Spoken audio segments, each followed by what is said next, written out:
I am Piyush Goyal from Jaipur। आज हम major income tax amendments applicable from 1 सेंट April 2025 का बारे में बात करने है। So let's start the video. सारांश। 1 अप्रैल 2025 से शुरू होने वाला नया वित्तीय वर्ष आयकर कानूनों में कई महत्वपूर्ण बदलाव पेश करता है, जो व्यक्तियों, व्यवसायों और निवेशकों को प्रभावित करते हैं। संशोधित कर व्यवस्था के तहत मूल छूट सीमा बढ़ाकर 3 लाख रुपए कर दी गई है और धारा 87 के तहत 12 लाख रुपए तक की आय के लिए करमुक्त छूट है।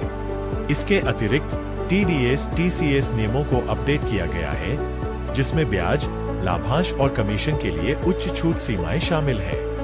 वेतन भोगी व्यक्तियों और पेंशन भोगियों को 75,000 रुपए की बढ़ी हुई मानक कटौती से लाभ मिलता है, जबकि अपडेटेड रिटर्न दाखिल करने की समय सीमा 48 महीने तक बढ़ जाती है। स्टार्टअप्स को धारा 80 IAC के तहत विस्तारित कर लाभ मिलते हैं और IFSC प्रोत्साहन अब 31 मार्च 2030 तक लागू होते हैं। क्रिप्टो लेन-देन के लिए धारा 285 की शुरुआत के साथ रिपोर्टिंग आवश्यकताओं को कड़ा कर दिया गया है। बदलाव बिजनेस ट्रस्ट को भी प्रभावित करते हैं, जहां पूंजीगत लाभ पर अब तरजीही दरों पर कर लगाया जाता है और समामेलित नुकसान के कैरी फॉरवर्ड अवधि को समायोजित किया गया है। ये अपडेट प्रभावी ढंग से नए नियमों को समझने के लिए वित्तीय योजनाओं और कर बचत रणनीतियों का पुनर्मूल्यांकन करने के महत्व को रेखांकित करते हैं। जनवरी 1 को भूल जाइए। यदि आप अपनी वित्तीय स्थिति की परवाह करते हैं, तो असली नया साल 1 अप्रैल से शुरू होता है। जबकि अधिकांश लोग नए शुरुआत को आतिशबाजी और संकल्पों से जोड़ते हैं, करदाताओं और वित्त पेशेवरों के लिए यह तारीख एक बहुत अधिक महत्वपूर्ण बदलाव का प्रतीक है। एक नए वित्तीय वर्ष की शुरुआत। यह वह समय है जब बजट घोषणाएं वास्तविकता में बदल जाती है, कर स्लैब बदलते हैं, कटौतियां संशोधित होती है और नए वित्तीय नियम लागू होते हैं, जिनमें से कई सीधे आपकी आय, निवेश और बचत को प्रभावित करते हैं। इस वर्ष सरकार ने आयकर कानूनों में कई प्रमुख बदलाव पेश किए हैं, जिनमें उच्च छूट सीमा, नए TDS और TCS नियम और स्टार्टअप और वेतन भोगी व्यक्तियों के लिए विस्तारित लाभ शामिल हैं। अप्रत्याशित कर देनदारियों से बचने और सूचित वित्तीय निर्णय लेने के लिए इन अपडेट को समझना महत्वपूर्ण है। तो 1 अप्रैल 2025 से क्या बदल रहा है? आइए विवरण में गोता लगाएं। यहाँ आयकर में प्रमुख बदलाव दिए गए हैं, जो 1 अप्रैल 2025 यानी वित्तीय वर्ष 2025 से 26 से प्रभावी होंगे। नई कर व्यवस्था में मूल छूट सीमा में वृद्धि।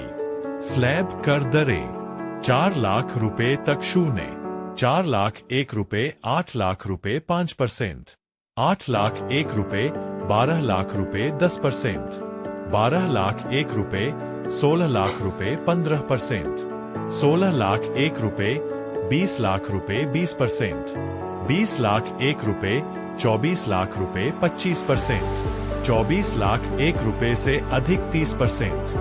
धारा 87 के तहत छूट में वृद्धि। नई कर व्यवस्था के तहत 12 लाख रुपए तक की आय वाले करदाताओं को शून्य कर देना होगा। छूट सीमा को 7 लाख रुपए से बढ़ाकर 12 लाख रुपए कर दिया गया है। 12 लाख रुपए कर मुक्त दावे के पीछे की सच्चाई जानने के लिए आगे पढ़ें। बजट 2025, 12 लाख रुपए कर मुक्त। वह दावा जो सच होने के लिए बहुत अच्छा लगता है। https://tax/tax/tax/budget/tax/vudget-tax/farI-tax-2025-allacon.html। स्रोत पर कर कटौती TDS और स्रोत पर कर संग्रह TCS में महत्वपूर्ण और प्रासंगिक परिवर्तन। कर भागीदारों के पारिश्रमिक, ब्याज या कमीशन पर TDS। यदि भागीदारों को भुगतान किया गया पारिश्रमिक, कमीशन और पूंजी पर ब्याज 20,000 रुपए से अधिक है, तो 10% की दर से TDS काटा जाएगा। लाभ साझाकरण धारा 10(2) के तहत छूट प्राप्त रहेगा। ख प्रतिभूतियों पर ब्याज पर TDS धारा 193 उदास स्माइली छूट सीमा बढ़ाकर 10,000 रुपए कर दी गई है। ग प्रतिभूतियों पर ब्याज के अलावा अन्य ब्याज पर TDS धारा 194 उदास स्माइली बैंक, डाकघर, सहकारी समिति द्वारा भुगतान किए गए ब्याज के लिए छूट सीमा वरिष्ठ नागरिकों के लिए 50,000 रुपए से बढ़कर 1 लाख रुपए हो गई है। अन्य लोगों के लिए 40,000 रुपए से बढ़कर 50,000 रुपए हो गई है। अन्य लोगों द्वारा भुगतान किए गए ब्याज के लिए छूट सीमा 5,000 रुपए से बढ़कर 10,000 रुपए हो गई है। घ लाभांश पर TDS धारा 194 उदास स्माइली छूट सीमा 5,000 रुपए से बढ़कर 10,000 रुपए हो गई है। बीमा कमीशन पर TDS धारा 194 डी छूट सीमा 15,000 रुपए से बढ़कर 20,000 रुपए हो गई है। च कमीशन पर TDS धारा 194 H छूट सीमा 15,000 रुपए से बढ़कर 20,000 रुपए हो गई है। छ पेशेवर शुल्क पर TDS धारा 194 जूल उदास स्माइली छूट सीमा 30,000 रुपए से बढ़कर 50,000 रुपए हो गई है। ज किराए पर TDS धारा 194 I पहले यह 2,40,000 रुपए प्रति वर्ष से अधिक होने पर लागू होता था। अब यह केवल तभी लागू होगा जब किराया 50,000 रुपए प्रति माह से अधिक हो। ज वस्तुओं की बिक्री पर TCS धारा 286 1H धारा 194 Q के तहत TDS लागू होने वाले समान लेन देन पर दोहरे कराधान से बचने के लिए इसे हटा दिया गया है। धारा 206 AB और 206 CCA को हटाना। इन धाराओं ने ITR के गैर फाइलरों के लिए उच्च TDS TCS दरों को अनिवार्य किया था। TCS के लिए विदेशी प्रेषण सीमा में वृद्धि। एंड लिस्ट उदारीकृत प्रेषण योजना LRS के तहत TCS छूट सीमा को 7 लाख रुपए से बढ़ाकर 10 लाख रुपए कर दिया गया है। विदेशी प्रेषण पर TCS अब केवल 10 लाख रुपए से अधिक होने पर 5% की दर से लागू होता है। विदेशी टूर पैकेज के लिए TCS 10 लाख रुपए तक 5% और 10 लाख रुपए से अधिक की राशि के लिए 20% है।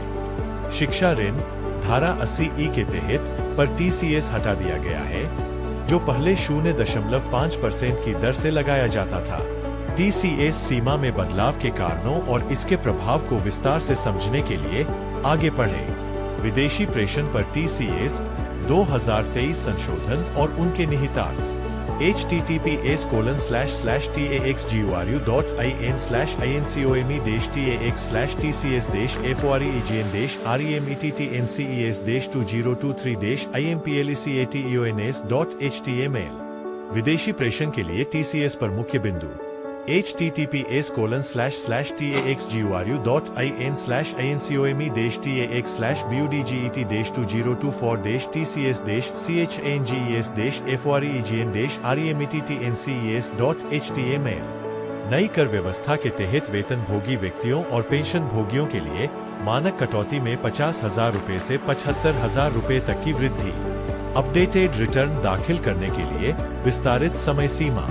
करदाता अब प्रासंगिक निर्धारण वर्ष के अंत से 48 महीने तक अपडेटेड रिटर्न दाखिल कर सकते हैं। पहले की सीमा 24 महीने थी। स्टार्टअप और IFSC के लिए कर लाभ। धारा 80 IAC स्टार्टअप के लिए कर लाभ 5 और वर्षों के लिए बढ़ाए गए। अब 31 मार्च 2030 तक निगमित स्टार्टअप पर लागू। धारा 80 ला IFSC संस्थाओं के लिए प्रोत्साहन 31 मार्च 2030 तक बढ़ाए गए। क्रिप्टो कराधान और आभासी डिजिटल संपत्ति। नई धारा 285 एक्सचेंजों और मध्यस्थों के लिए क्रिप्टो लेन देन की रिपोर्टिंग अनिवार्य कर दी गई है। आभासी डिजिटल संपत्ति को धारा 158B के तहत अघोषित आय की परिभाषा में शामिल किया गया। बिजनेस ट्रस्ट के कराधान में परिवर्तन। धारा 115 UA धारा 112 सूचीबद्ध इक्विटी पर के तहत पूंजीगत लाभ अब अधिकतम सीमांत दर के बजाय तरजीही दरों पर कर लगाया जाता है। बिजनेस ट्रस्ट की अवधारणा को विस्तार से समझने के लिए कि यह कैसे काम करता है और इसकी कराधान, कृपया नीचे दिया गया लेख पढ़ें। बिजनेस ट्रस्ट और इसकी कराधान पर विस्तृत नोट बजट 2023 के अनुसार संशोधित। https://taxguru.in/INCOME-tax/NOT-BUSENES-TAXABLETY.html समामेलित संस्थाओं के लिए कैरी फॉरवर्ड अवधि में परिवर्तन। संचित नुकसान के लिए 8 साल की कैरी फॉरवर्ड अवधि अब उस वर्ष से गिनी जाएगी जब नुकसान पहली बार दर्ज किया गया था, न कि समामेलन के वर्ष से। 1 अप्रैल 2025 से इन परिवर्तनों के प्रभावी होने के साथ करदाताओं को अपनी वित्तीय योजनाओं और कर बचत रणनीतियों का पुनर्मूल्यांकन करना चाहिए। नई कर व्यवस्था उच्च छूट सीमा और मानक कटौती प्रदान करती है, जिससे यह अधिक आकर्षक हो जाती है। इसके अतिरिक्त TDS और TCS संशोधन विभिन्न वित्तीय लेन देन को प्रभावित करेंगे। चाहे आप एक व्यक्तिगत करदाता हो, एक व्यवसाय के स्वामी हो या एक निवेशक हो, इन अपडेट के बारे में सूचित रहने से आपको नए वित्तीय वर्ष में बेहतर वित्तीय निर्णय लेने में मदद मिलेगी। Thank you guys watching this video, and if you have any query, contact this number given below.